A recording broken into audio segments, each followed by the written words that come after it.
Welcome everybody to Tailgate Upgate. My name is Jay. I'm here with the regulars, Julie, Caleb, and Ryan. As usual, they're ready for me to stop talking and get back to them. So we'll start with the first topic, and that is the NHL. San Jose Sharks fire head coach David Quinn. A historically bad season. Ryan, if you can open that up for us. Yeah, historically bad is like putting it mildly. This dude led the Sharks to the second fewest points in the entire NHL. Okay, ever. Second fewest points ever in the salary cap era.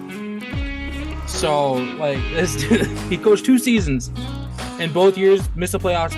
Like they didn't even sniff it. So I think it was time for David to go. Don't know who they're going to replace him with, but since that 2019 season, the Sharks kind of taken a deep dive off the cliff. So, how about you, Caleb? You found I San had Jose, to look. or I had to look and see what exactly historical was, and 47 points is pretty. I mean, granted, Chicago's only got 52, but they're at the very bottom of a rebuild, so I don't know what San Jose's doing. That's insane. Now, Even 47 points would be impossible. Were they like the worst team in the league? Who? San Jose. Or was that the worst? Yeah, no. I don't know.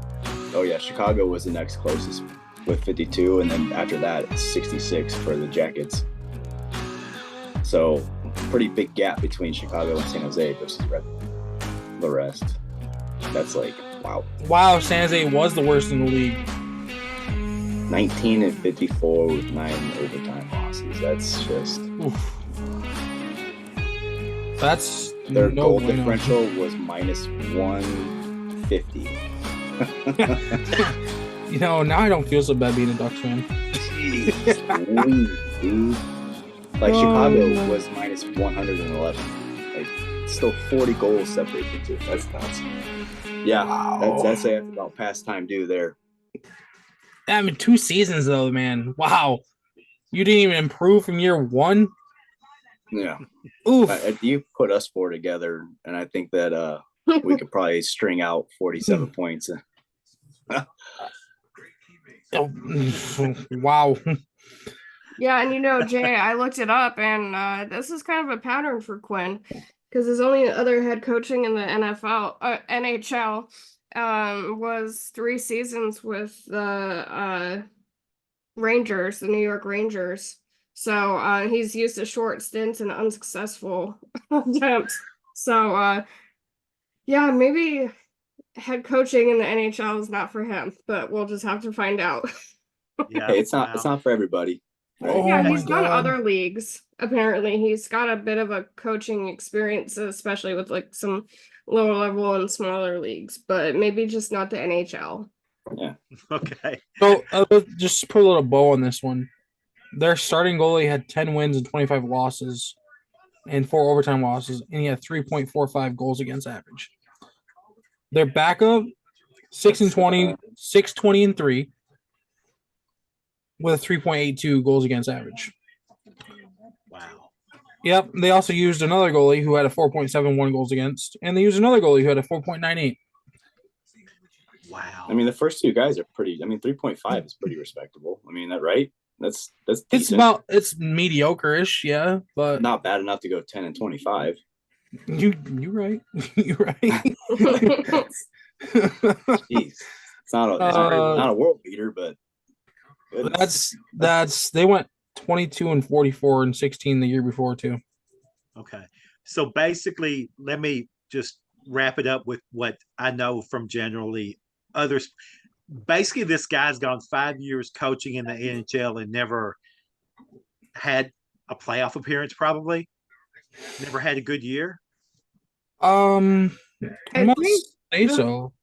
I'm trying to think. I know they fired him finally from the Rangers after not making it into playoffs his final year there, but I'm not sure he didn't do that in the other seasons. Okay. So basically, he started out a little better at each of them, and then, like in this one, just historically bad. this last year. Okay, let me go ahead and swing around to the next NHL coaching change, which was Lindy Ruff is going back to the Buffalo Sabres after being away for a while. Caleb, did you see this? Or you? I had not seen this. I've been very much NFL draft and baseball, so this is new to me. I mean, the Sabres are another middling to bottom feeder program, seems like, right? Ryan? Yeah, they are. And I was gonna punch in with what I had found. He had done other jobs from leaving after he left Buffalo 13 years ago. He'd coached for the Stars and for another NHL franchise. But when he was there was like the last time the Sabres were really good. Okay. They've been like, for them, it's been like the longest bad streak of their. I'd always heard the Sabres. The Sabres were always like one of those, small market teams that were good, but they hadn't been good, and he hadn't been that great with the Stars either. Ryan, what were your thoughts on them bringing him back? Lindy's actually a really good coach. He was fired by the Devils in March, following 3+ seasons coaching there in Jersey. I think this is a move for the Sabres to try to rekindle that magic that Lindy had last time he was there. He was the last coach to guide the Sabres to the playoffs, which they lost in 7 games in the first round to the Flyers in 2011. And since then they're on their 8th head coach and 4th GM, and finished last in the overall NHL standings 4 times since Lindy Ruff left. Years. Yes. They haven't made the playoffs in 13 years. Wow. Okay, which is tied for the longest streak in sports with the Jets, the New York Jets. Oh, that's bad company. Amongst the 4 major American men's sports. Lindy got the Devils to the playoffs last year. Ended up upsetting the Rangers, falling in the second round. I remember that. That was a big deal, dude. Yeah. They were a young team. I think it was year 3 of their. I think it was the final year of their rebuild that got them over that hump to get in the postseason. Well, Lindy's great. Last long. 81 points, 38, 39, and 5 this year. Not last long at all. Talking about the Devils? Yeah. Yeah, they just missed out on a playoff spot. Along with Buffalo, they just missed out on a playoff spot. Let me show you something here. Let me just tell you something. The Sabres missed the playoffs this year with a +2 goal differential. Okay, among teams that missed the playoffs this year, I just had it. Let me find it again. Among the teams that missed the playoffs this year, okay, they are one of 3 that had a plus goal differential. The Sabres. And they had a plus 2. Pittsburgh +4. And Detroit +4. Detroit. Yep. Yeah, Detroit was kind of heartbreaking. I thought they were going to get in. And as a Blackhawks fan, I can't stand Detroit, but Kane was there, so I can understand there. Yeah.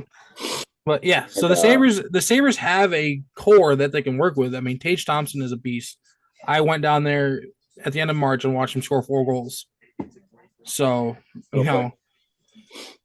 have a core. They have a decent goalie. If they just can keep Devin Levi in between the pipes and not down in the AHL constantly, sending him back and forth, they can win some games. And Lindy, he's still a decent coach at his age. So 8 coaches in 13 years. That's 8 coaches and 4 GMs with GMs four times being the worst team in the league. That is in 13 years. You just got to stick with something, right? I mean, right. Now, mind you, this is the post Ryan Miller era. Okay, this is post Ryan Miller. So nobody's standing on their head between the pipes. All right, nobody's keeping the team in the game. Yeah. All right. Well, makes sense. Let me quick ask out to Julie. Did you see this? Do you have any thoughts on 13 years bringing back the same guy? Yeah, I thought it was kind of odd because you fired him once. So Yeah, what?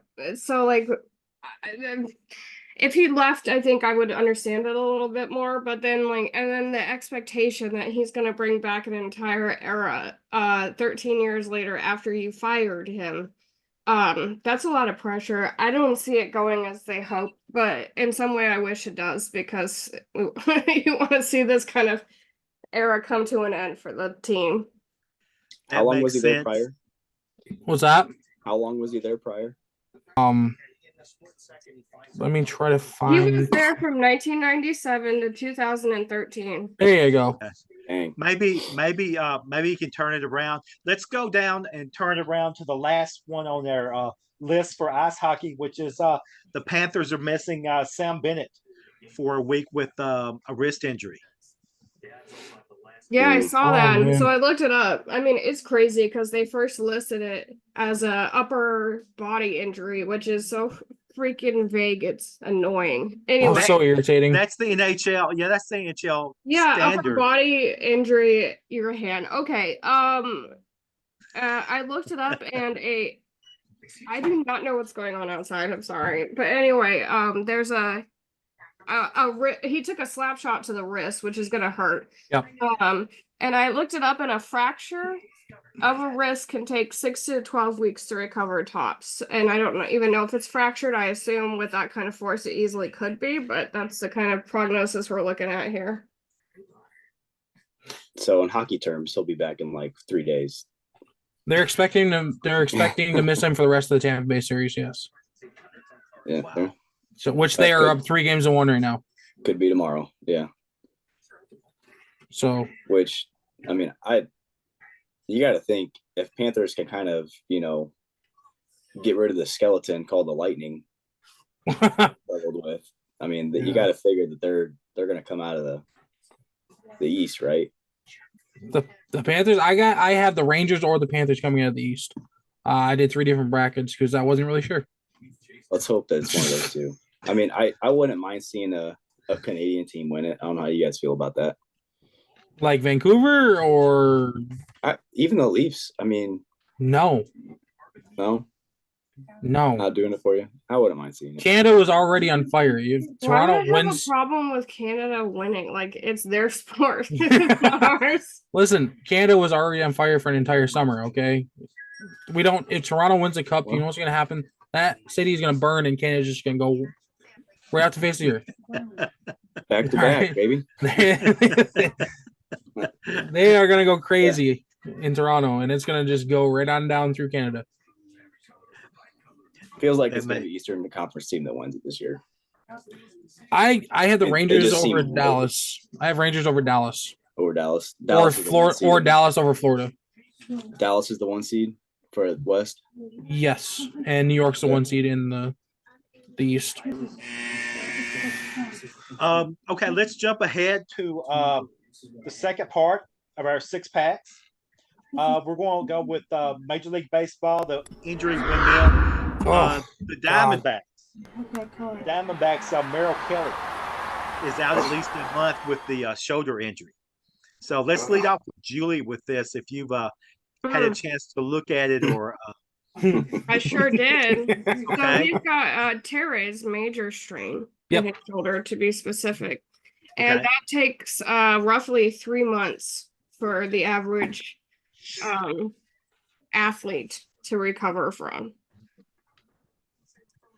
Yeah, and it also could lead to lingering issues down the road as well. For sure. Yeah. A lot of guys, a lot of pitchers who have had that injury have, years later still deal with shoulder injuries and end up out of the game after, 4 or 5 shoulder injuries. My best advice, don't rush coming back. That'll help. Yeah. Forgot to turn my sound off. Whoops. Let's jump to the next injury, which is the Yankees' DJ LeMahieu's injury for return from foot fracture is put on hold because he had left foot pain in his first rehab start. Yeah, so I looked this one up. This one had a little less information about exactly what was going on in there, like where in the foot, those kind of things that I look for. But Yeah. Mhm. the bone fracture in the left foot typically 1 to 2 months. Really? Yep. How fast was he Okay. trying to come back? I was really like a don't month? know, Jay. I really don't know. He said Um, a month. I really don't know. I just know LeMahieu, you know, he just fractured his foot. That's all I know. Yeah, I know he's Caleb. He was dealing with that in spring training, wasn't he?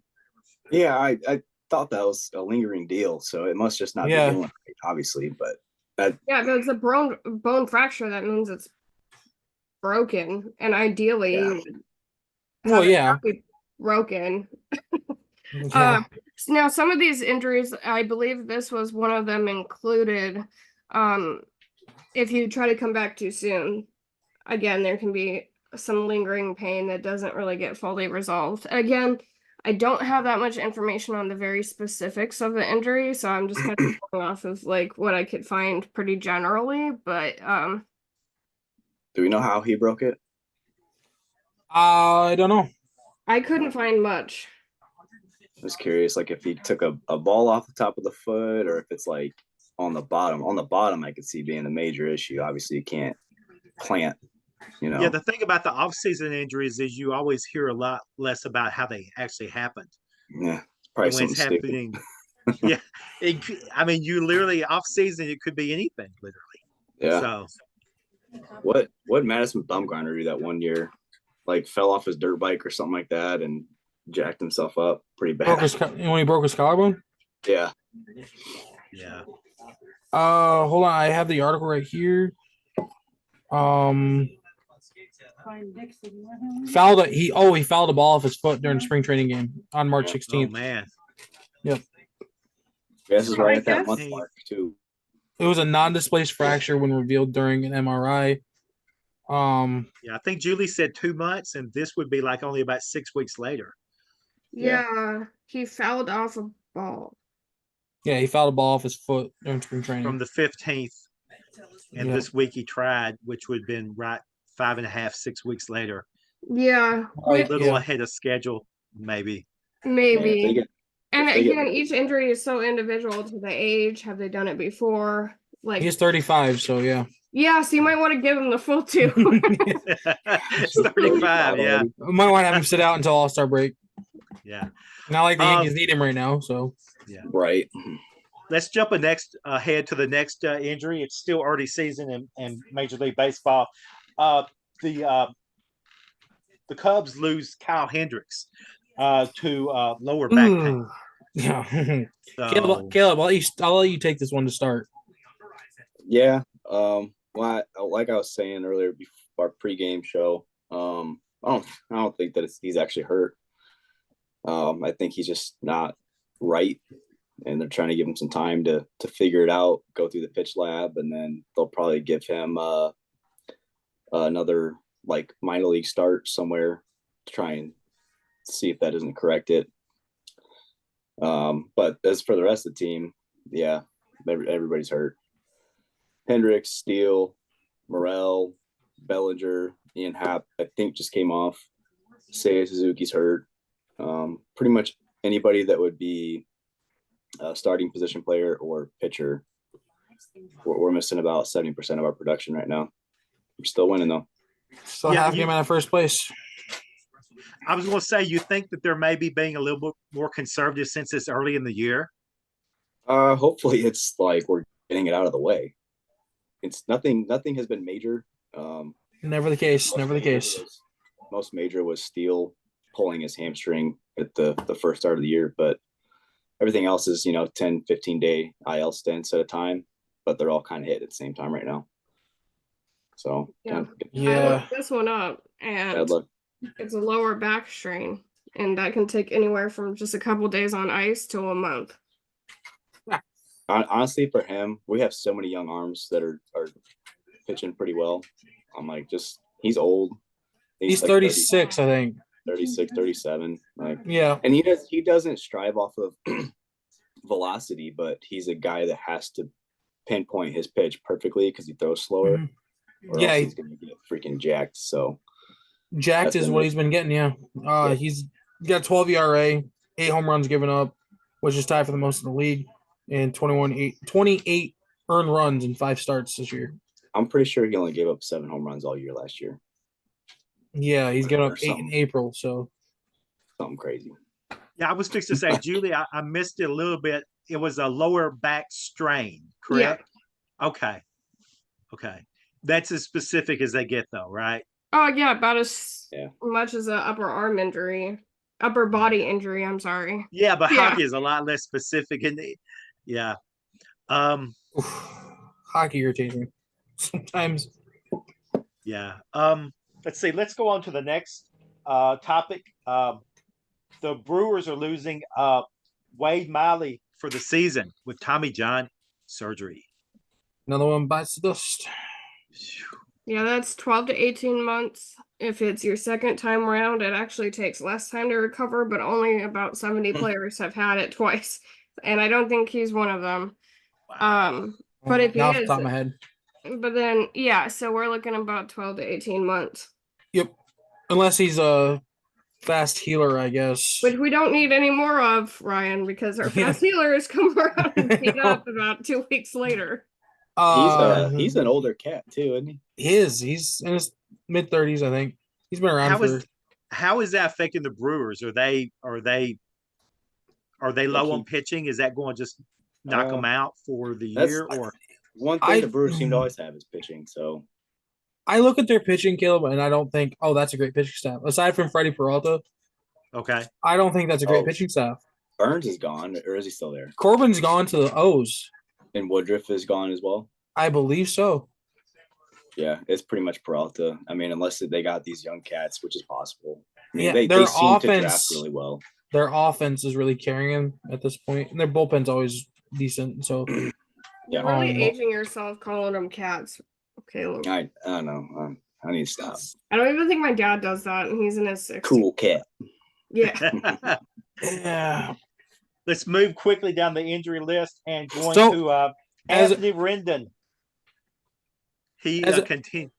So let me just finish this off with the Brewers here. As we talk about the Brewers pitching staff, they just gave up 13 runs to the Yankees. Yeah, they and the Cubs got smoked yesterday too. Cubs lost 17-0 yesterday. The Sox, bro. Tyler O'Neill, Mr. Canada, he's really slugging for the Sox this year, man. How's that make you feel? I don't care. He was injury prone when he was in St. Louis. I'm glad he's gone. Working out for them, unfortunately for me. 99% of the time, he swung at a slider out of the zone. That wasn't even a strike to begin with. Javi Baez, anyone? He was on par with Javi Baez, except he hit 220 instead of 095. I'm sorry. Whenever I hear a bang average that starts with O, I just fall out. Yeah, well, you can't even hit your body weight. We'll get there. We'll get there. Don't worry. Yeah, I was fixed to say if he had 2 consecutive seasons doing that, he would still be below the Mendoza line. That's just hilarious. Speaking of hilarious, Anthony Rendon robbing the Angels again. Hamstring, right? Yeah. Yep. A full-on tear, which can take 3 weeks to 3 months, depending on how severe the tear is. Oh, knowing Anthony, it's going to take 6 months. Knowing Anthony, it's going to take 2 years. Playing baseball as much as Anthony Rendon does. That dude got $134 million to just sit on the bench for LA and fight with fans. I'm curious as to if he had the same mentality with Washington, or if he just got the bag and was like, "I'm done." Oh man, he won a ring in Washington, didn't he? Yeah, and he was a huge part of it. I mean, it felt like the dude hit 300 plus every year. He was a tough out. He had 134, like 134 RBIs every year. It seemed like. So now he's just doing a Ponzi scheme apparently in LA and stealing money from that office. Poor Angels. Which again, the Angels and their stupid contracts. Oh, they need to stop signing big name free agents. How long was the Rendon contract? Rendon, 7 years, 6 years. Sorry, 6 for one. I think it was like 150, 130, something like that. Too Healthy much. paycheck. Too much. Yeah. Dude plays like half a season every year. I forgot he's still in the league. He's like the Michael Thomas of the MLB. Honestly, if it wasn't for his I was gonna say ridiculous that comments that earlier. he makes, Okay, the last thing wrapping up Major League Baseball is Jackson Holiday getting sent down by the Orioles after a rough start. Yeah. Poor kid. He was thrown in the he was tearing up. What was it? AAA, AA, I think it was. I want to say he jumped from double to majors. I don't think it was. and they sent him back down after the spring training to AAA, right? Because he was struggling against left-handers. Yeah, I think I saw a quote from a coach saying that they just didn't, this is not word for word, but that they didn't have the time to do player development with him, and that so they were gonna send him back. And I'm like, if you don't have time to do player development, don't get him in the first place. It's kind of that whole like NFL QB trial by fire situation that I hate for rookies. Like it was an unfair expectation. Poor guy's hitting 0.59 to start his career. Well, I mean that's what the minors are for, though. I mean they called him up way too early. Well, they sent him down because he was struggling with left-handers, and his first game he went 4 for 5 with 2 bombs off of left-handers. Sorry, he had 2 hits off of left-handers, and they were both home runs, I think. And he had 6 RBIs that game. I mean, he's tearing. I mean, it's not. He that tore it up. deal. I mean, he tore it up. Not a big deal. Yeah, he's only 20 years old. Yeah, and I mean, the O's really don't need to hurry him along because no. they just made the playoffs last year. They still have that young core, and aren't they like lead? What are they? Second in the? No, they're 17-9. They're leading the division right now by half game. Or percentage Cardinals need points, pitching so bad. I cannot. I was going to say, eBay have any last thoughts on baseball before we move into the NBA playoffs? Yeah, I have one last thought. The Cardinals need pitching, and John Mozeliak should be fired. Okay. The Chicago White Sox should be relegated to the minors. This is absolutely atrocious. They have a lead in the 11th inning.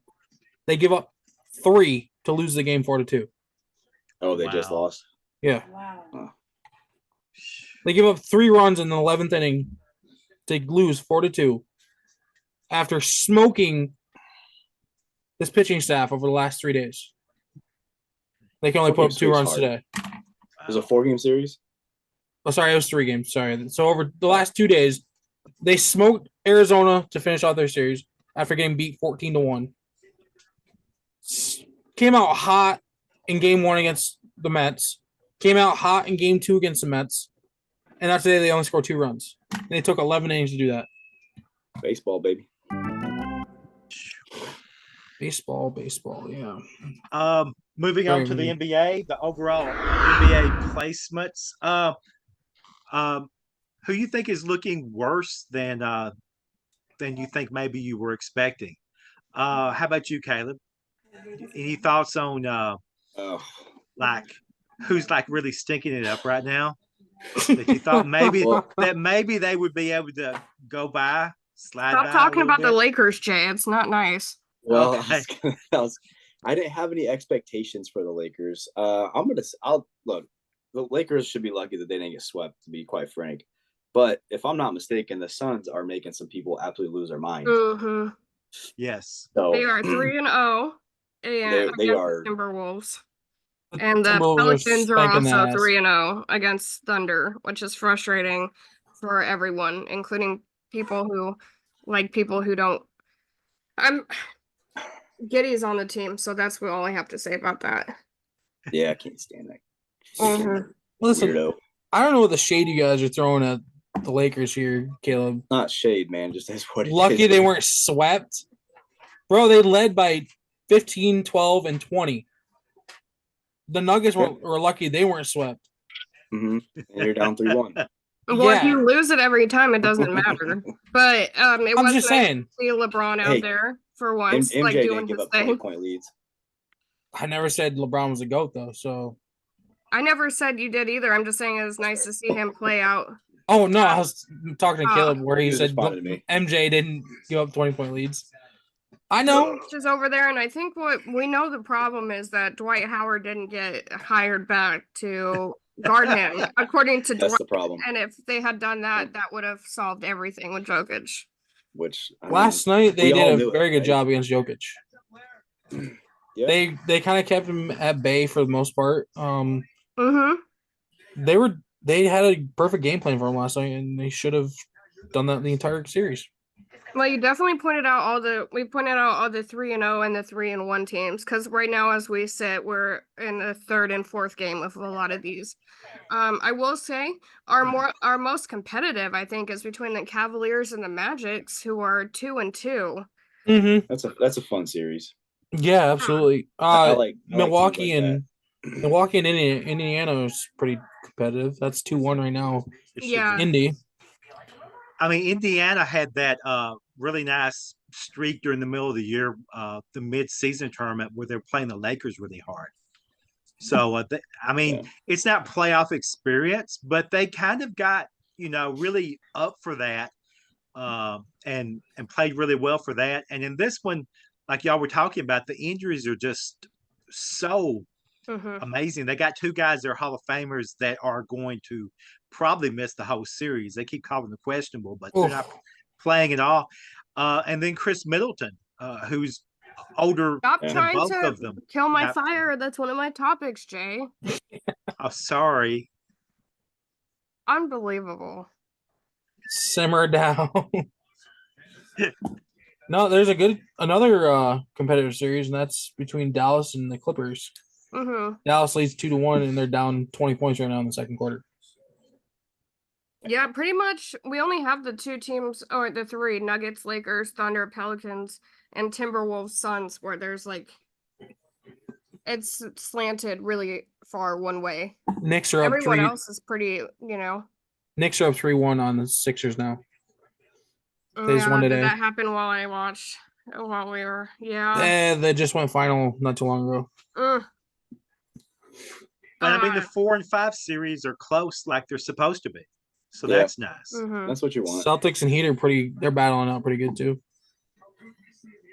Of course, the Celtics and Heat always have good series, anyways. So Jimmy playing? Huh? Is Jimmy playing? No, Jimmy's out. They're doing that without Jimmy. That's I think Jimmy's out. That's impressive. They're running everything through Baum. Yeah. Wait, hold on. No, Jimmy's playing. No, really, he's back. No, hold on. No, he's out. Okay. He's expected to return May 15th. Is it a hamstring? It's a knee. It's meniscus, I believe. Oh, they that's pantsed rough. the Bulls without him, so I figured that they would play him tough. I don't expect them to win the series by any means, but I got a few other highlights from the NBA whenever you're ready. Okay. Go ahead. So, we were all curious why Joel Embiid can't blink his left eye for the entire playoffs, actually. Yeah. It's kind of noticeable. And so he just came out at the end of this week saying that he has Bell's palsy, which is sort of the going theory, but now we know why it's kind of a lot. Because he's just always, eyes wide open. Anyway. Yeah, so Bell's palsy, a little bit more about that. It is a condition that sort of paralyzes one side of your face. It's kind of like a temporary stroke. It looks like that. It paralyzes one side of your face, and it usually lasts for a few weeks up to like a few months. It can be anything from like an injury, an infection as simple as a cold, and even just stress. And Lord knows this man is under a lot of stress. So, not that Bell's palsy is going to make that any better, because we noticed right after he injured his knee that it came up. So it's hard to say. It could be any number of things. But now we know the secret, because they were kind of not talking about it for a while, and it was like, can you all let us know what's going on right now, because it's super noticeable. And he had giant glasses everywhere he went because because there's light sensitivity associated with it. So, Mm. And then, like Jay was kind of talking about, there's the Bucks there's a lot going on with them this week. So we got Giannis A. He has a very long last name. I don't know how to pronounce. Antetokounmpo. Yes. He's been out with a calf strain that's been around since, God, I think it was March. And it's been coming in and out. And then there's been a few other injuries that have kind of come that have been chronic throughout the season. I believe he had a knee, he had an Achilles, like he's had a lot of different things. He didn't come back for game 3. They were hoping that he would. And then it was Middleton was questionable, as you mentioned, Jay, to come back. And then the only other person they had at the position was Lillard, which is a great person to have at the position, but not alone. And then Lillard just got an injury. I believe his Achilles, right? He got an MRI for some injury and might be out for a couple weeks. And so it's like, so now everybody is beat up in that position, a very important one. And yeah, so like the very worst thing that could have happened to them did. When they lost their one healthy guy who was holding down the fort while Middleton and what was it again, Ryan? Giannis Antetokounmpo. Yeah, while they were kind of questionable. I did see that Middleton still played. But not the kind of position that you want just like semi-healthy, maybe in and out kind of thing. And that's what I have for the playoffs for big news, since we already talked about the LeBron finally winning for against the Nuggets. How come we unironically talk about a team called the Nuggets? I mean, come on. I like my chicken nuggies too, but I believe they were gold nuggets, right? If I was, Yeah, like gold mining. yeah, gold mining. Yeah. Yeah. You guys just see the Tank Dell news? Suffered a minor gunshot wound last night. Ooh, well, that'll definitely. Just got released from the hospital. Doesn't say where or exactly what had happened, but yeah. So that's something. That's a derailer. Okay. Yeah. They don't really have a list of how long it takes to come back from a gunshot wound. A lot of gray area in there. Yeah. I was going to say, I think we've covered everything in the NBA that we had. Yes. And so anybody have any last thoughts, predictions? I just hope these 3-0 teams, the Suns and the Pelicans, especially the Pelicans. I mean, do it for the kids, guys.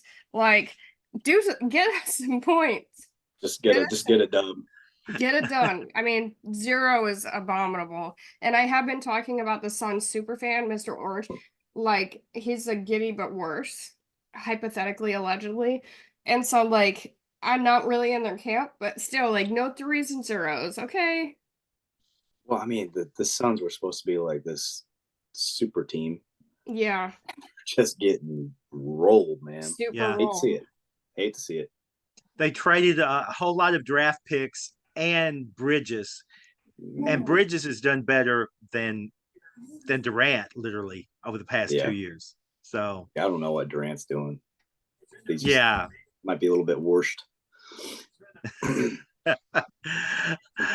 Okay, now we're going to cover just a little bit, finishing up today about the NFL draft. We're going to jump into some NFL topics first of all, starting with Zach Wilson going out. Speaking of Denver, going out to the Rocky Mountains for pick compensation. So, any thoughts on the Zach Wilson trade? It was for pick compensation. Thank so God very little. Like 5th round. What was it? Late? They just gave him away. They drafted him 3rd overall back yonder. Early, yeah. Like what, 2020? 4 drafts ago, I think. 21. 21. He was in that draft with Trey Lance, right? Yeah, he was second overall, I think, actually. I think Trey Lance was third overall. Okay. So it would have been Lawrence, Wilson, Lance. Okay. So they sent him packing, blamed him, which he might rightfully have some blame there. Mm. He's ass, bro. Did they draft his replacement to be the successor to Rodgers? I don't believe they did. Pratt No. from Tulane. Oh, yeah. Yeah, they got Pratt. Seventh honestly. round, yeah. Oh. He was 10 from the end. And this is why the Jets have a 13-year streak But without making I don't playoffs. think they drafted anybody. No, I think the Jets drafted somebody first round. I'll have to look it up. All I They can say drafted is somebody early. the Jets trading Zach Wilson is just a scapegoat. They have an old man who's coming off an Achilles injury who likes retreats and power water or whatever it is he drinks, tea or whatever. You can dress up a pig, put makeup on it, but it's still a pig. The Jets are still a pig. That may They be had true. a decent but draft. Zach They Wilson had a is. decent draft. It wasn't They all. had a decent draft, and it may be true in Zach Wilson's booty, but They picked. he's so bad. I knew they picked a quarterback early. 5th round, they drafted up for Jordan Travis at the Florida State. Oh, okay. Oh. I like that'll Jordan really Travis. put butts in seats. I like him. He will He get would've well been- by the time Aaron Rodgers retires.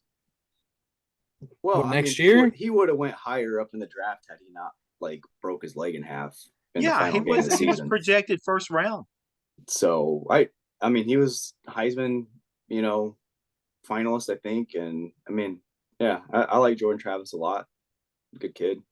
I mean, you could do worse than to take a swing for Jordan Travis and Pratt. Yeah. With the I mean, fifth I'm round, from Memphis. I watched Pratt destroy. I mean, they hadn't lost to Tulane in like 10 years, and 3 out of the 4 times that they played the Tigers, they beat them.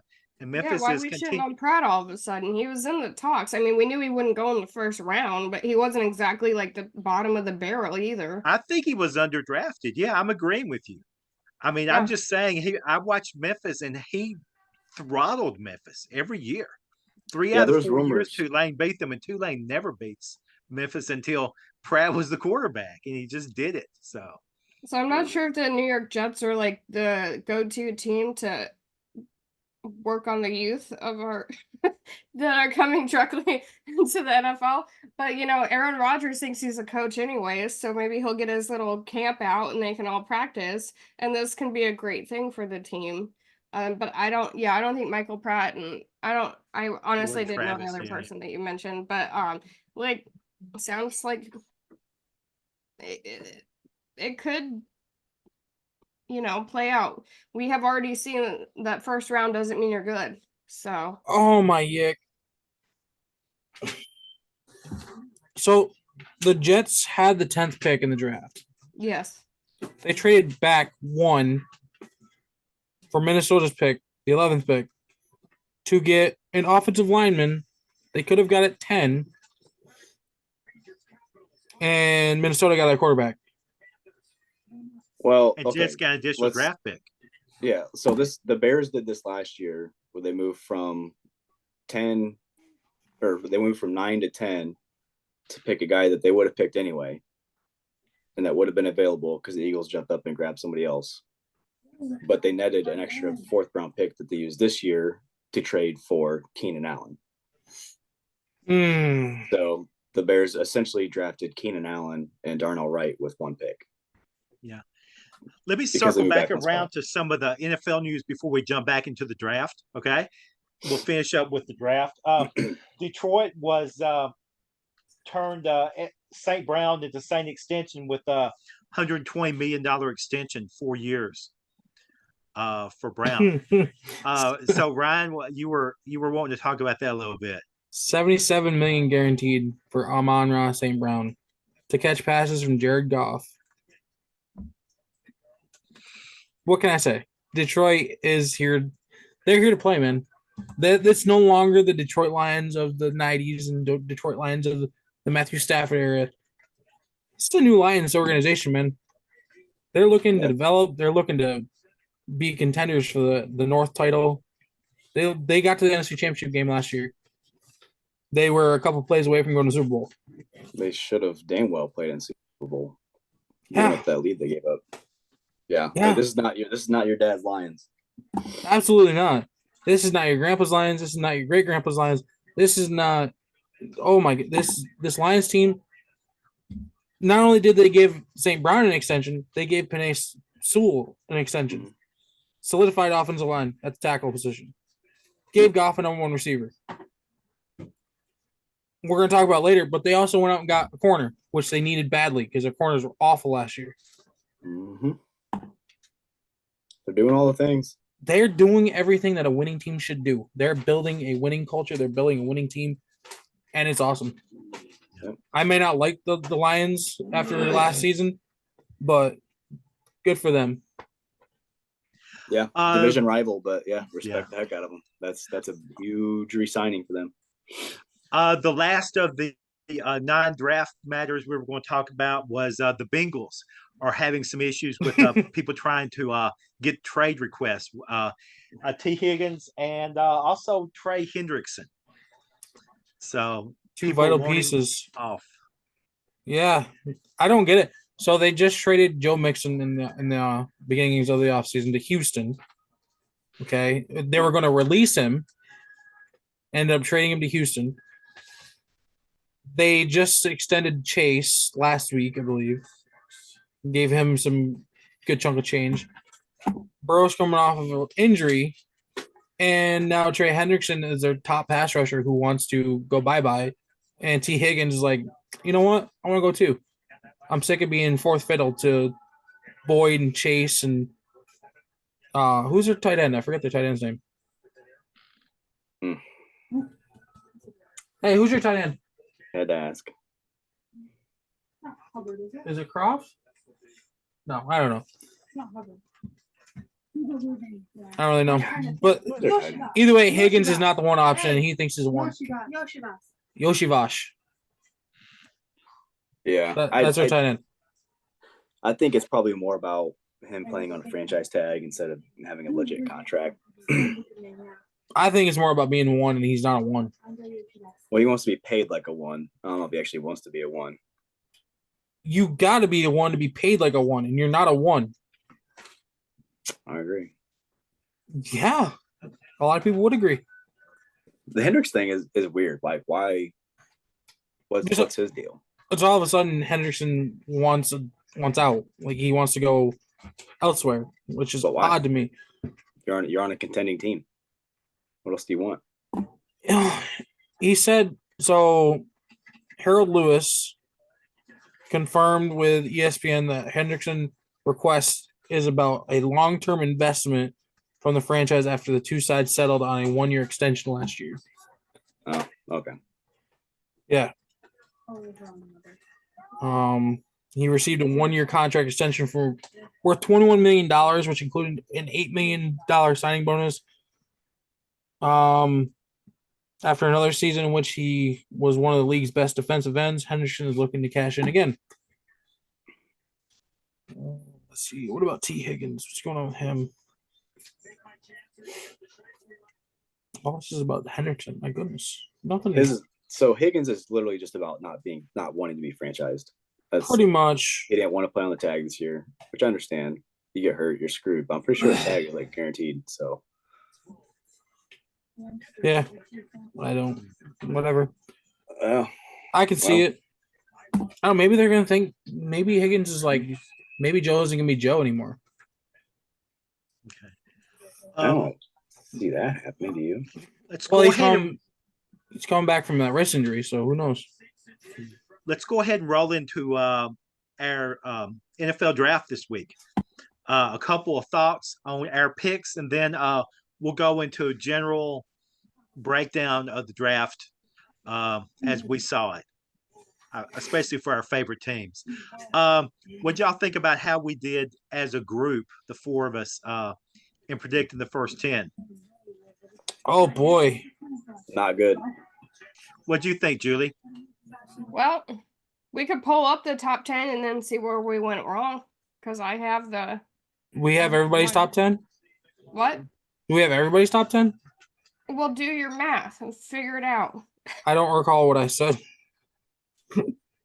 I've got mine because I did print mine out. So I'm looking at the draft picks right now. Caleb Williams went 1. Everybody got that right.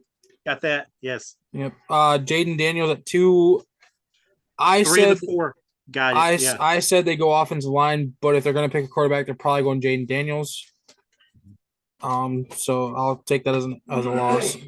I call Drake. I did get this one. I got number. Oh, there you go. What about you, Caleb? Didn't you say Jaden too? I think so. Yeah, I think you did. I think everybody had it correct except me. I was the lone one that was saying Drake Mays. Oh yes. I do. So you thought Drake made a Washington, Jay? I did. Okay, so I got Drake made a New England correct.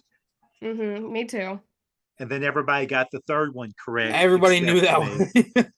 Yeah. So I missed the second and third, and then the fourth one we all had right. Yes. Yeah. Yep. And Did then we the get fifth one? The fifth one, yep. Julie had right, and I did not. No, I didn't. I said Quinyon Mitchell. Right. Oh, that's right. I thought they go offensive line, but I also kind of agreed that they should go corner because they need to replace J.C. Jackson, and it didn't. Yeah, I got every single one wrong. 5 and down.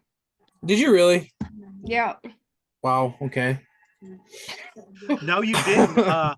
Because Julie, you've got down there that J.C. Latham, number 7 to Tennessee, and that's who they picked. I absolutely did not. I said Troy Fontenot. Oh, I'm sorry. I'm looking at Ryan's screen. I'm sorry. Oh, you're looking at me? Yeah, I'm looking at your screen. So yeah. Oh, look at that. Yeah. Who'd I pick for 5, Jay? Do you know? I can't believe that. For 5, I think you picked Neighbors. Did I? I picked Neighbors for 5. I picked Neighbors for 5. And they didn't go speed. They went for Joe Alt, and everybody in Tennessee felt just let down. Yeah. And we thought Alt was going to go 6 to the Giants, but they went. Jay picked receiver. I thought Alt would hang out to 7 for the Titans. Okay. And nobody had Penix or McCarthy in the top 15. No. No prognosticators did. I didn't think that the Jets were going to trade down. So No, right. I saw the Bears trading back to 19 with the Rams, so the Rams could get it. The defensive tackle from Texas. What was it? Young? Yeah. But the other thing is we had three defensive people in the top 10, and defense lasted till about number 14, I think was the first defensive guy. Yeah, 16 to 17. 16 to 17, I thought for sure one of those are going to hang out to 19, but man, I can't believe it absolutely was. This is the longest string of just offensive players in draft history. I had Dallas Turner going number 8. We all had Dallas Turner top 10 or 12. Yeah. Byron Murphy, we had at 9. And he waited a long time before he was drafted. Yeah. Julie, didn't you have we've had enough curveballs and who had Murphy at 9? I did. Yeah, she did. Yeah. Oh, Julie did. I was gonna say I had a Dunze at 9 for Chicago. I don't even remember who I had. Oh, I had him at trading down, and then I had Murphy going 9 to the Rams. We had normal, Quinyon was not supposed to be number 22. I'm sorry. Had some. If this is the first time in history that it's happened one way, then it's really not shocking that we didn't quite get it. Well, the other thing is we were expecting the quarterbacks to go 12, 15, 18. Yeah. And there was lots of people saying Penix wouldn't go until the bottom of the first round. Yeah. I thought he'd be early second, to be honest. Yeah. His injury history. Shocker of of all time. We will be talking about, I think, Caleb, you and Jordan were talking about how we're going to be teaching this in history books. Like, Yeah, there needs to be a case study on this one. I'm like, how do you go pay a guy $180 million and then go draft his replacement with top 10 who's like you also could have old. It's not like Penix can sit behind somebody for a long time and then play. Well, he's gonna play. it's not He's gonna like sit your behind him for at least 4. Your roster is not built well enough to be blowing draft capital like that on a guy that's going to sit for 2 or 3 years. At 10 or at 8 at best, you know. That's insane, you know. Like this dude's gonna sit there as the 8th pick. He's gonna sit there for 3 years unless Cousins gets hurt. And then did you hear their GM talking? They were asked why they didn't draft a corner, and then he's like, "It just didn't work out. We didn't want to reach for somebody." And you reached for my God. Every corner was on the board. Why did there you were pick no a quarterback? corners that were off the board. You wouldn't be reaching. Yeah, because You it could pick literally the took 5th until best number quarterback 13. or the 1st best cornerback. You could have traded back 5-6 spots and still drafted the best cornerback. Exactly. Freaking Yeah. board. Like, I don't know why they. clown. Penix his injury history right there was a red flag for me. He had 2 ACLs and rib injury. Wasn't he last like year. 28 or something? He's 24. Which is very old for No, Stetson Bennett was 28. By the end of Cousins' contract, he'll be 28. Yeah, which is a great time to start your career. Kurt Warner started when he was like 27, right? 28, 26, something like that. Who? Kurt I think Warner. Penix is still older than Bryce Young, who'll be in his 2nd year. I don't get it. I don't know why they picked him at 8. They could have. He likely would have dropped had he not been picked in the first round. He probably would have dropped later than early 2, and they probably still could have got him if they wanted to. But like, I think he was 27. why? Kurt was 27. Yeah, I just don't understand why the hell they did it. No one does. They use a top 10 pick on a guy that's going to sit there for 4 years and be 35,000 years old by the time he starts. Yeah. Seriously. I was going to switch around to the next topic for let's start with Caleb. Who do you think had like a really outstanding draft? Which team? Oh, Which man. team had a really outstanding draft? I don't want to be super. I want to say Washington off the top of my head, but I also really liked the Chargers, how they played it. They went and got a cornerstone lineman and alt, and then they're still able to pull from a really deep receiver class and get Ladd McConkey, who was probably my 5th favorite. Adonai Mitchell was my 4th favorite, and then obviously the 3 receivers that went in the 1st round early. You know, those speak for themselves, but I really enjoyed Washington's. I thought that they drafted super well. They had a ton of capital in the first 2 rounds. Let me look here again. This wants to play ball. But Atlanta, I thought, had the worst. I mean, by a country mile. I really liked the Raiders' first couple picks. And then Pittsburgh, I mean, their biggest weakness was probably the trenches last year. And they were super aggressive in addressing that in the draft. So first 2 rounds were spent doing that. I thought a lot of teams did a really good job. I mean, the Philadelphia Eagles went and took that DeJean and freaking Quinion Mitchell. Yeah. Yeah. I mean, DeJean at that low is just insane. He went, what, the 2nd round? Yeah. Yeah. Yeah. I mean, there's a couple we were guys. talking about him top 15. I thought he was going to go. That did that. I thought he might go top 12 at the earliest, but I think it's because he's undersized and pigment. Yeah, Let me jump over to Julie right now. Who did you like? Who'd you like about the draft? Anything that really jumped out at you, or like you said, to really shocked you? Atlanta, I know in particular. Cardinals. So like they're kind of a sleeper team that maybe not everybody was super keen on watching, but I like what the Cardinals did. Yeah, you're right. Yeah. I think they filled their holes really well, and I think picking Marvin Harrison Jr. made like a ton of sense, which is why we all chose it. But I mean, for the overall, like what the team needs, like Yeah. perfect. Like as we can see, some teams were not able to grasp what they needed and then get it. So like just doing that was put them above the cut, and then they also address, other things that they needed. So generally, like, not a super fancy pick. The Cardinals are, pretty like uh they did a lot of work with their with the offensive line of the O line, and then they also did some work with the defense. So they kind of covered all their bases, and like maybe they're gonna give a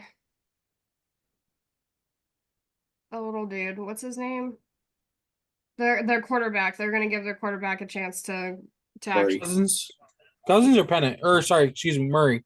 Yeah, Yeah, Murray, Kyler yeah. Murray. Yeah, so like Yeah. with a better O line, some people to throw to, and a real defense, this could have actually been like a lot of answers to needs that they had. So that'll be my sort of sleeper pick. People Okay. not Caleb. Let expecting. me jump over to Ryan. Ryan, where you think about the draft, and what do you think overall about the defensive guys sliding so far in the first round? It's expected. It's an offensive driven league, Jay. I expected top 10 to be dominated with offensive guys. It happens every year. So, Caleb, I got a question for you just before I continue. Illinois tight end, Tip Raymond. What's he like? He's an athletic freak, but this is I just had this conversation at church today. Went to church, talk about football. Athletically freaky, but just completely underutilized at Illinois. Like just gross mismanagement. I mean, Illinois had I think 5 guys drafted, 4 I think in the top 4 rounds, and they won 5 games. But Tip Ryman made himself a ton of money in the combine.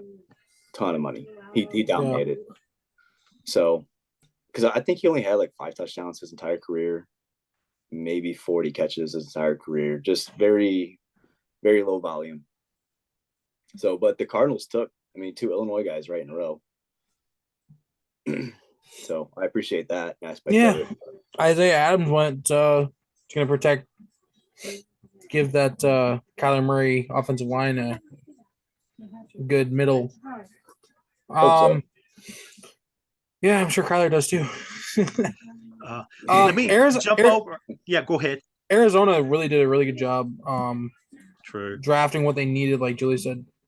For the most part, they went defense. Their pass defense was actually kind of subpar last year.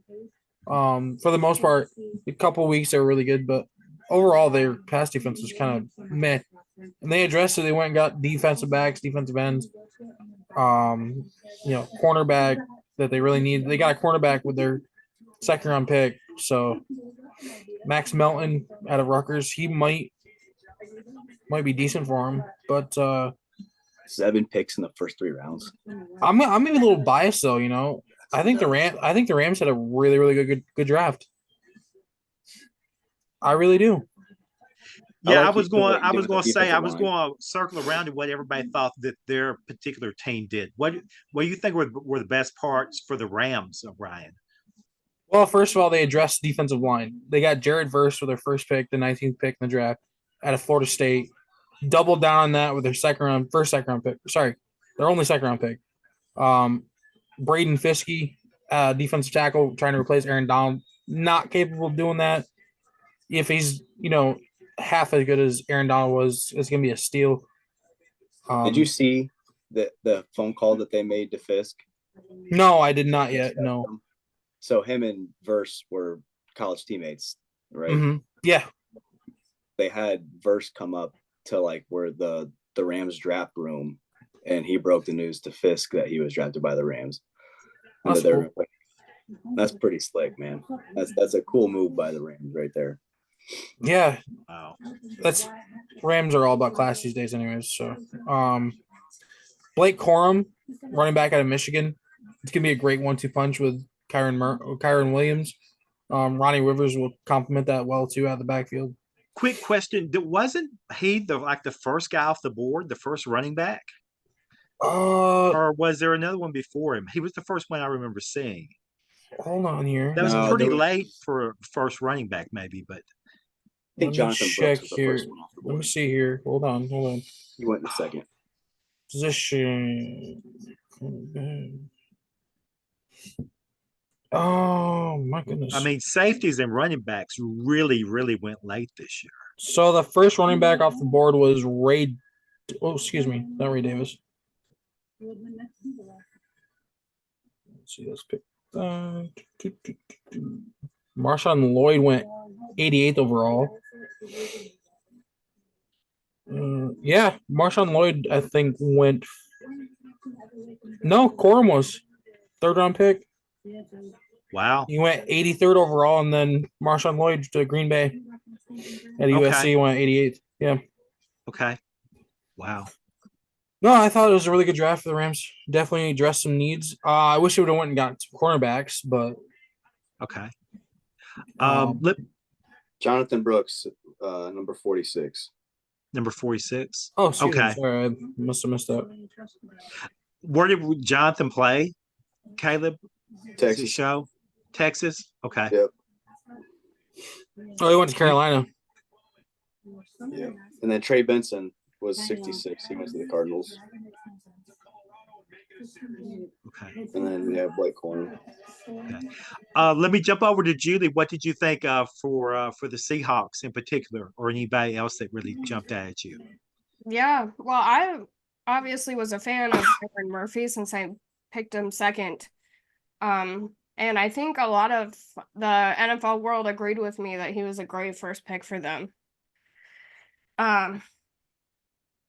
Yeah, and they generally did really well, like pretty high reviews in terms of overall selection.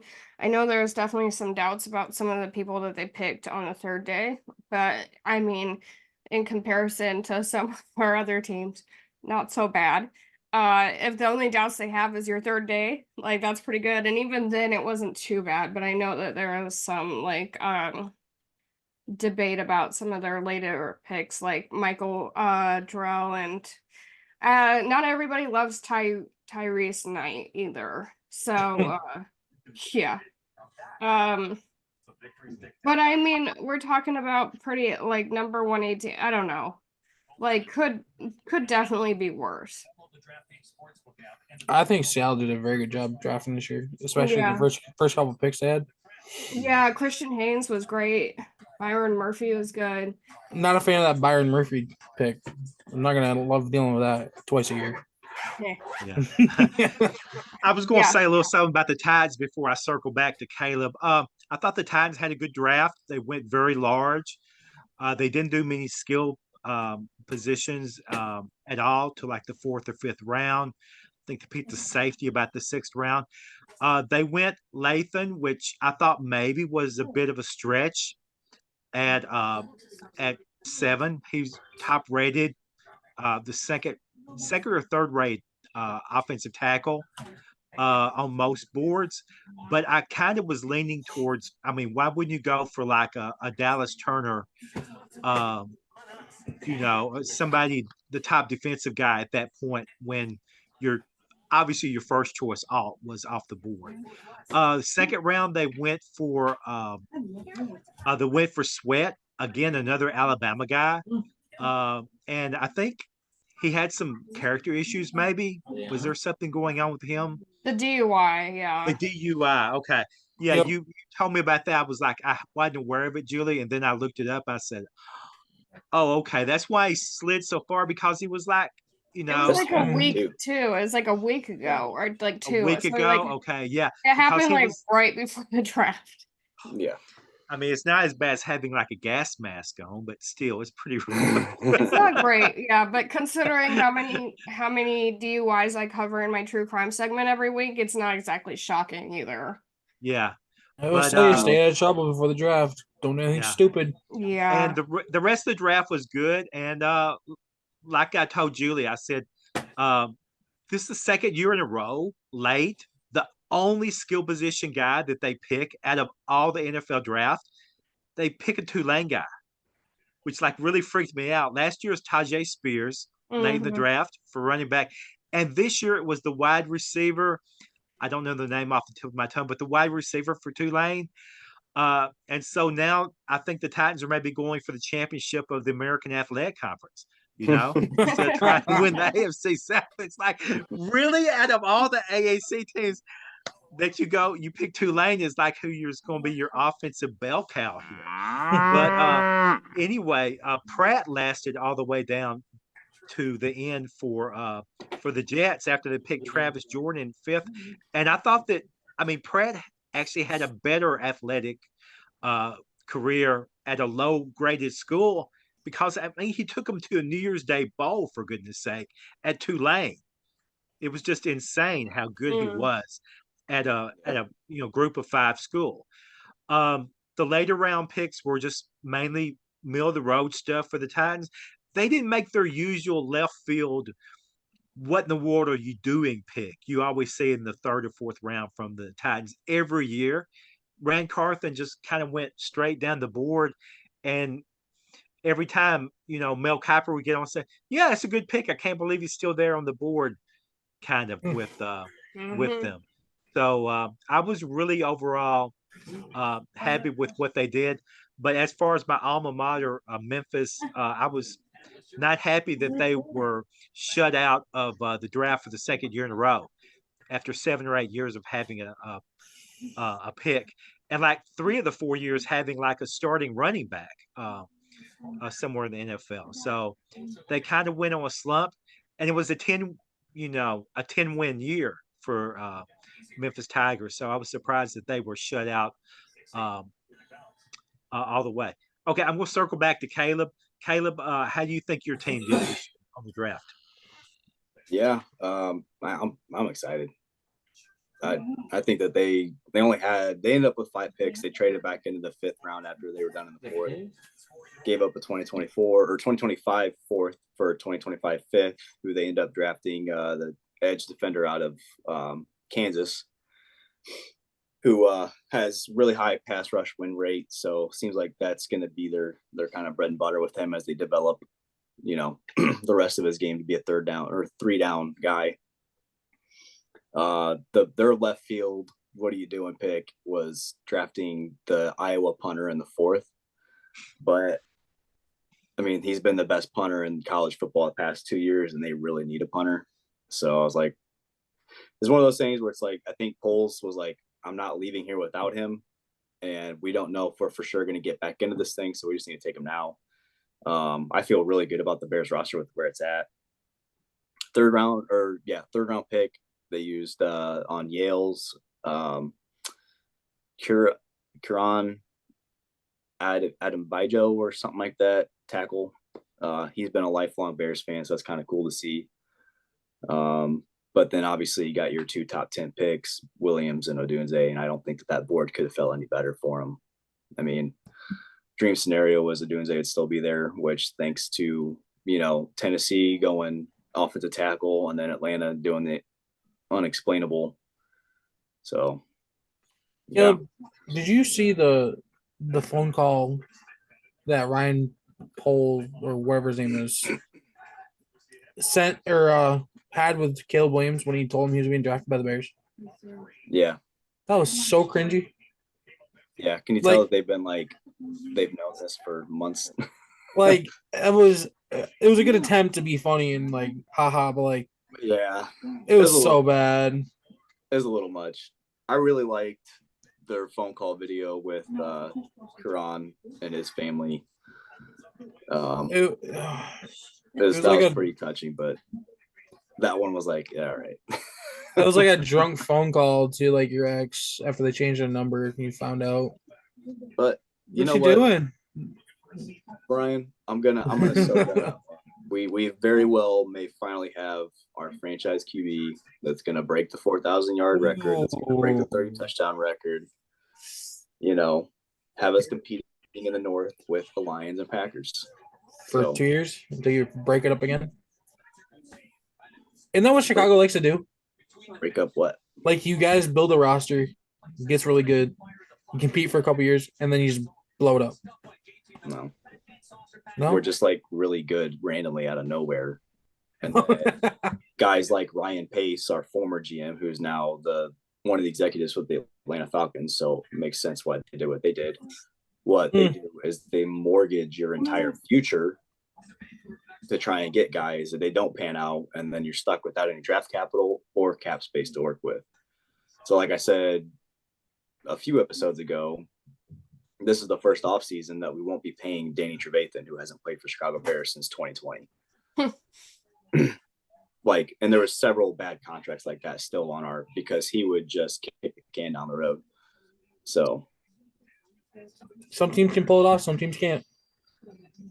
Let me You guys circle do it back well. with one follow-up question for everybody, okay? Because What's we that? got a little bit of extra time. What's up? Not much, but a little bit of extra time. Julie, watching the draft this year and seeing how things worked out, was there anything about the draft that you think that will change the way teams are doing things, or maybe something that team did in the draft that makes you think that, oh, this is happening, this player is going to be cut, this player is going to be moved on, this player is going to be trade bait, something that you saw in the draft that just rang a bell in your head that you thought, oh, it's pretty apparent right now? I think that they'll somehow find a way to not make Roger Goodell come out like 32 different times, because you could tell his bunions really started to hurt about halfway through. So if I had to say if there was a big change, I think it'll be that, because by the end he was sort of limping out there, like just smiling for the camera, you know. So with his advanced age, they're gonna have to decide a different way for him to present each person. I did appreciate the different groups that they brought in to like announce some of the names. Like they had that girl who did flag football, like that was kind of cool. I think didn't they have like veterans and stuff? It gave Roger Goodell's voice a break, because that was probably starting to crack too. So I think yeah, that's the big one for me. Yeah, I agree with you. The international stuff kind of started getting on my nerves after I saw things from the fifth or sixth Yeah, oh my God, country. when that guy from Australia called him Uncle Roger, I wanted to cry. Like, yeah, Uncle Raji, yeah, like Goodell loves that, you know. He loves that kind of intimacy with his NFL players. Yeah, some of them were super cringe, not even gonna lie. Some of them I was like, yeah, that's kind of cool, and I'm tired of hearing this guy's voice. So it was kind of a mixture. They probably could do less. In fact, a lot of it was like a PR thing. But every once in a while, it was nice to hear someone other than Roger Goodell, especially that teenage girl. Like that was just so cool to me. Because I mean, what an honor, right? And anyway, True. yeah, so that's my big thing. They'll have to wheel him out or something after the last, give him a skateboard. I don't know. Something about halfway through. What were you thinking, Ryan? Was there anything that was happening during the draft and you thought, oh my, this guy is like so gone after this quarterback being drafted, or picking two defensive ends when you've got a guy on a long contract, or anything like that? The Penix thing really stands out because Cousins was pissed. Like they put it out that Cousins is confused and irritated or something like that after, like, what is Atlanta doing? They wasted a top 10 pick on a quarterback that's not going to start for 4 years. Yeah, and way to get the worst out of the player you just brought in, Cousins. Like he's not going to want to, like, I know he's a good Christian man and everything, but it's going to take everything inside of him to like not just like throw up the flag and say, I'm not playing for y'all, you know? I wouldn't be surprised if he demands a trade next offseason. Yeah, I wouldn't blame him. Yeah, other than that, I didn't really see anything where I thought somebody was gone, good as gone. Everything in the, because I watched the draft up until like the 22nd pick, and then I just started like keeping track of it. Yeah, the first round, everybody drafted something that they really needed, except for Atlanta. Oh, yeah, that was confusing. I have a Dallas Cowboys friend, unfortunately. Not that she's my friend, but that she's a Dallas Cowboy fan. And she was really upset that they traded their draft pick up and then they didn't get somebody to replace Pollard. I remember that because the only person they got was like Deuce Vaughn, and then when they finally did get somebody, it was a tight end, and I know she wanted to like strangle somebody up in there. So I will say this for her, it did seem really frustrating from the outside looking in. Yeah, I could have that Dallas thing. What are you doing? You traded up and you didn't get a running back, knowing you don't have one aside from Deuce Vaughn. Yeah, who's 5'4" and is great at what he does, but yeah, take one injury, which is bound to happen, and you're sidelined for life. So like the long-term Let, thing wasn't there. let's be real. Deuce Vaughn only has a roster spot in Dallas Cowboys because his dad's one of the coaches. Well, Keep it real right there. It's not like he's an undrafted free agent. I mean, I think Jerry just drafted him because his dad's part of the coaching staff. He might have been. Look, when you saw the room and they filmed him, like Jerry looks like he's already on the other side. Okay, and like maybe he's still making the calls, but he shouldn't be. That is something we agreed on. It's about time that he like hits the grass, you know, like just kind of like out to pasture. All right. He's the Vinnie Mac of NFL GMs. I was going to say, did you hear about the interview that he was doing?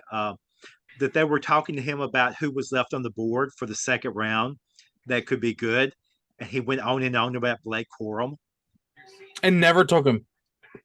Well, he got taken before him. Oh, okay. Somebody came in and stole them from under them. He literally said he was the best interview we've had in 30 years. And then somebody ahead of them on the board took Blake Corum. Yeah, the Rams did. I know. Y'all were ahead of Dallas in the second round. A lot of people were questioning why the Rams took Corum. I'm like, well, first of all, Ronnie Rivers isn't a number one back. Kyron Williams has ankle problems. He had a sprained ankle 2 years in a row. He went down our offense with shit. If Blake can run behind the offensive line like Kyron does, him and Ronnie Rivers can be damn good until Kyron gets back. So it's obvious. People just like to bitch and moan. Yeah. It takes 2 or 3 running backs to get through a season anyway. Yeah, I was going to say the only person that hadn't talked about this is Caleb. Did you see anything in the draft that struck you as really unusual, or something that a draft pick that was so unexpected or left field that made you think, oh, they're going to do this or they're not going to do that, or something just like really, especially the first round maybe? I think just as a generalization, I think that running back and safety is clearly extremely devalued right now. Right. Probably because a lot of them are really good and they're a dime a dozen to find a good safety or running back. Okay. And then also it is probably lacking that top tier talent. But also they're just not premier positions. You can kind of get away with having mediocre of either.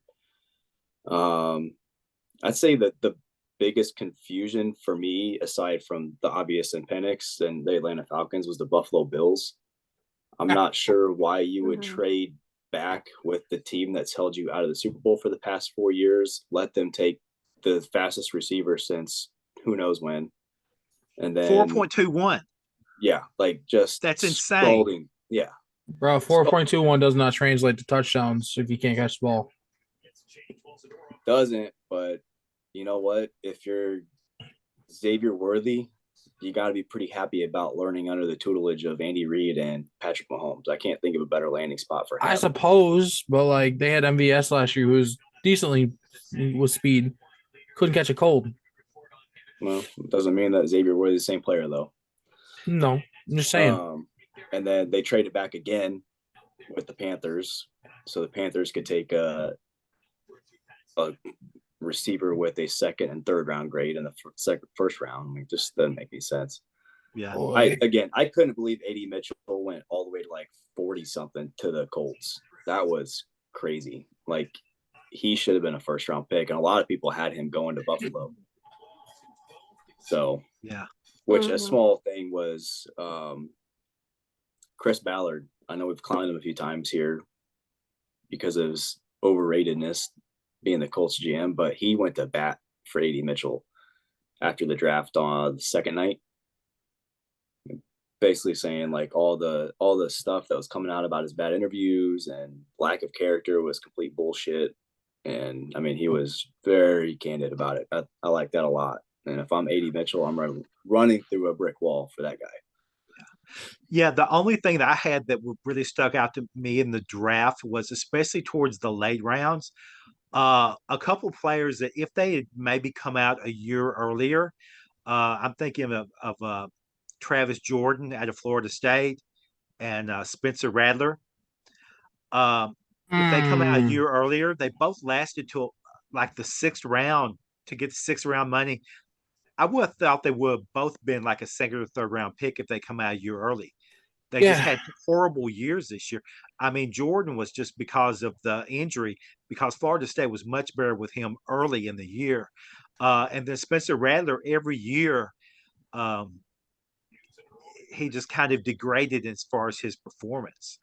Yeah, I was looking over that with the Rattler thing, and I didn't see anything from Spencer that screams, "Hey, I'm at least a 2nd round pick." You know, he just doesn't look like that type of guy when you look at film. He probably got drafted where he should have been drafted.